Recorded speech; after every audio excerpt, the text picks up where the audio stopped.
Hello everyone, আসসালামু আলাইকুম। আশা করি সবাই ভালো আছেন। আমরা সবাই ভালো আছি। আজকে বিকালের খানি শেয়ার করলাম। তা আমার অনেক দর্শক ভাই বোনেন আছেন আমার কুকিং ভিডিও ভালো ফাইন আর রেসিপি আকারে দেখতে চাই। রিকোয়েস্ট রইব রেসিপি আকারে দেখতে হইলে ইউটিউব চ্যানেলও দেখবা, সুভাষ ব্লগ ইউকে দেখতে একবারে ভুলবা না। ফুল রেসিপি কি আজকে দেখো মাছ দিয়া অনেক ওই বাফাইতে কি জাত মাছ, ফাঙ্গাস মাছ দিয়া টমেটো দিয়া বেলফই দিয়ে কিন্তু গায়ে ফাইলাম না, ফাইলিছি বেলফই টমেটো ফাঙ্গাস ফিশ দিয়া একটা টেঙ্গা শিরা বানাইছে। আমার ফ্যামিলির সবাই পছন্দ আমার হাতে টেঙ্গা শিরা। আর অনেকে কইবা আপা ও তো বেশি টেঙ্গা শিরা বানাইছো, এটা তো আর আমরা এক হফতে খাই লিতাম না। আর ফ্যামিলির মধ্যে আরো মানুষ আছেন, সবাই মিল্লা খাই।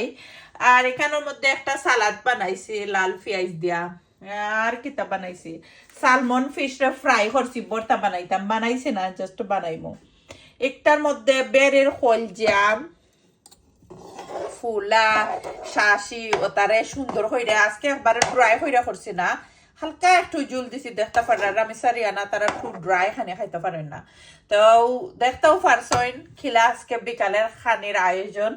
আর থ্যাংক ইউ এভরিওয়ান যারা অলওয়াইজ আমার সাপোর্ট হরই, লাইক কমেন্ট কইরা এত দূর আগে লই আইছেন আপনারা। মন তাকে দর ভালোবাসা রইব অলওয়াইজ আপনারা লাগে। আজকে বিকালের খানি আশা করি আপনারা দেখছেন, এনজয় করছেন আমার blog. Thank you again, bye, see you soon.